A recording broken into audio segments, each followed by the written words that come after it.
आप सभी भाई बहनों को मसीह यीशु के जीवित और पवित्र नाम में जय मसीह की। प्रभु की पवित्र और जीवित उपस्थिति में एक बार फिर से आप सभी भाई बहनों का मैं स्वागत करती हूँ।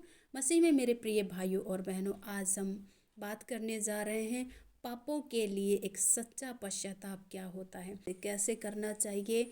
इसके बारे में आप जानने के लिए शुरू से लेकर अंत तक आप जरूर बने रहें। सो मेरे प्रिय भाइयों और बहनों, सच्चा पश्चाताप क्या होता है?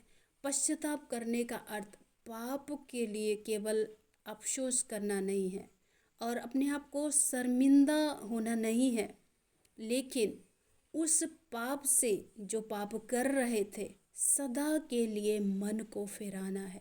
सदा के लिए उस पाप की ओर से मन को फेर लेना है, उस पाप की ओर अपनी पीठ फेर देना है, अर्थात पाप को हमेशा के लिए ना कह देना, अपने जीवन से अलग कर देना है। पाप का अंगीकार ही हमारे जीवन के लिए पर्याप्त नहीं है। हम कई बार कहते रहते हैं, प्रभु मैंने पाप किया, मैं पापी हूँ, मैं पापी हूँ, मैं पाप हूँ। पाप का अंगीकार ही काफ़ी नहीं है। पाप का पश्चाताप जीवन के लिए बहुत ज़रूरी है। हमेशा के लिए पाप करने बंद करें। जब कोई व्यक्ति अपने जीवन में एक सच्चा पश्चाताप करता है, तब उसके जीवन में बदलाव का आना बहुत ज़रूरी है। उसके कामों में, उसके व्यवहार में, उसके विचार में और उसके अंदर चलने वाली तमाम उन इच्छाओं में जो परमेश्वर के वचन के विपरीत है। अगर कोई व्यक्ति कहता है, कोई भी व्यक्ति कहता है कि मैंने पश्चाताप किया है, लेकिन उसके जीवन में कोई परिवर्तन नहीं दिखाई देता, जीवन में, उसके चाल चलन में, व्यवहार में, काम में कोई भी परिवर्तन नहीं दिखाई देता, तो मेरे प्रिय भाई और बहनों, ऐसे व्यक्ति ने जो पश्चाताप किया है ना, वो झूठा पश्चाताप है। इसलिए उद्धार पाने के लिए पश्चाताप करना एक बहुत महत्वपूर्ण कदम है। अगर चाहते हैं कि हमारे जीवन का उद्धार हो, तो उद्धार पाने के लिए पश्चाताप बहुत ज़रूरी है, क्योंकि पश्चाताप ही हमारे जीवन में उद्धार के लिए रास्ता खोल देता है। और पश्चाताप के बिना उद्धार पाना असंभव है। जब तक हम अपने पापों के लिए पश्चाताप ना कर लें, रो ना लें, हमारे जीवन का उद्धार नहीं हो सकता। इसलिए मेरे प्रिय भाइयों और बहनों, हमें पश्चाताप करना बहुत ज़रूरी है। मत्ती रचित सुसमाचार 5 अध्याय उसके 3 और 4 वचन में इस प्रकार से लिखा है, धन्य है वे जो मन के दीन है, क्योंकि स्वर्ग का राज्य उन्हीं का है। धन्य है वे जो शोक करते हैं, क्योंकि वे शांति को पाएंगे। यहाँ पे उस व्यक्ति को धन्य कह रहा है जो मन के दीन है।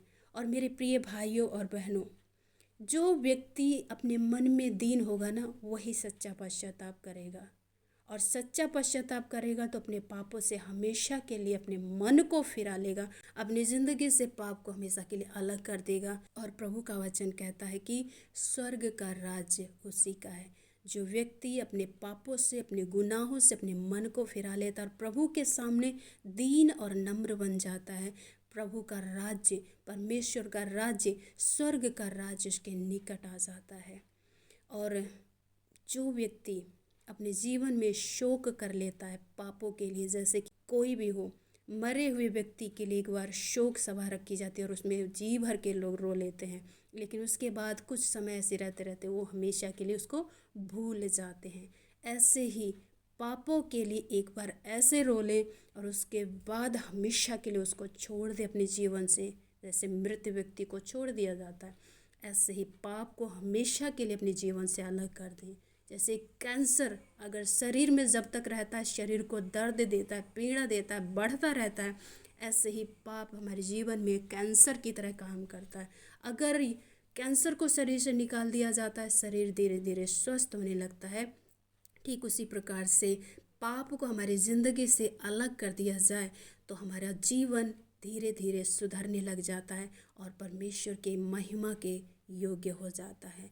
तो धन्य है वे जो शोक करते हैं, क्योंकि वे शांति पाएंगे। जो अपने पापों के लिए शोक कर लेता है, रो लेता है और छोड़ के हमेशा के लिए एक अच्छी ज़िंदगी की शुरुआत करता है, प्रभु का वचन कहता है कि वे शांति पाएंगे। प्रभु यीशु मसीह ने कहा मत्ती रचित सुसमाचार 4 अध्याय उसके 17 वचन में, कि मन फिराओ क्योंकि स्वर्ग का राज्य निकट आया है। मन फिराओ किन बातों से? पापों से, पापों की जिंदगी से मन फिराओ, स्वर्ग का राज्य निकट आया। उसी व्यक्ति के नज़दीक में स्वर्ग का राज्य आएगा जिसने अपने पाप को अपनी ज़िंदगी से अलग कर दिया, अपने पापों से अपने मन को फेरा लिया है, पापों से अपने जीवन को अलग कर लिया है।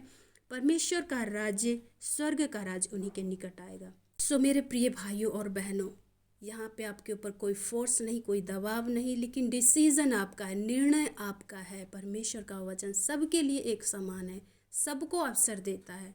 इसलिए यदि आपको भी लगता है और आप भी प्रभु से दूर रह के ऐसा जीवन जी रहे हैं जो प्रभु को अच्छा नहीं लगता, तो आज भी आपके लिए समय है। आज भी परमेश्वर आपके लिए अपने स्वर्ग के दरवाजे को खोल के रखा है। प्रभु का वचन कहता है कि मन फिराओ। यदि आज आप अपने पापों से, गुनाहों से मन फिराते हैं, उससे अपनी ज़िंदगी से अलग करते हैं पाप को, तो प्रभु का वचन कहता है स्वर्ग का राज्य आपका है। परमेश्वर का राज्य, स्वर्ग का राज्य आपके निकट है।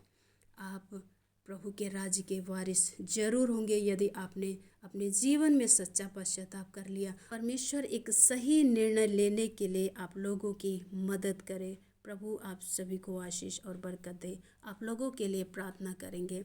हमारे जीवित अनुग्रहकारी परमेश्वर पिता, प्रभु यीशु मसीह, पवित्र आत्मा, प्रभु हम धन्यवाद करते हैं आज के इस सुंदर से समय के लिए प्रभु, और आज के इस पवित्र वचन के लिए पिता परमेश्वर।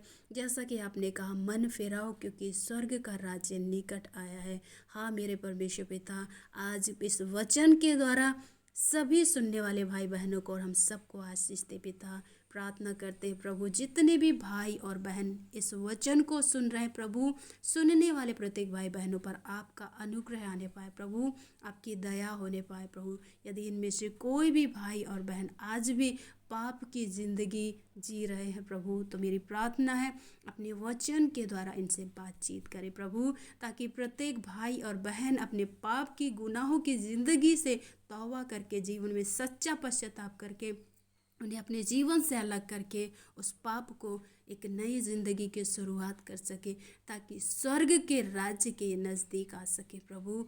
और पिता, आप इनके जीवन से सारे आंसुओं को, दुखों को, कलेशों को दूर करें प्रभु। इनके आंसुओं को पोंछ के अपनी सच्ची शांति, अपनी सच्ची तसल्ली से भर दे मेरे परमेश्वर पिता।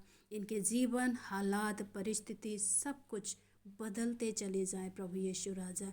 इनके दुख आनंद में बदल जाए परमेश्वर, इनकी निराशा आशा में बदल जाए परमेश्वर पिता। बीमार चंगे हो जाए प्रभु, दुष्ट आत्माएं छोड़ के चली जाएं यीशु के नाम में। बंधन टूटते चले जाए प्रभु, चाहे किसी भी प्रकार के बंधन क्यों ना हो प्रभु।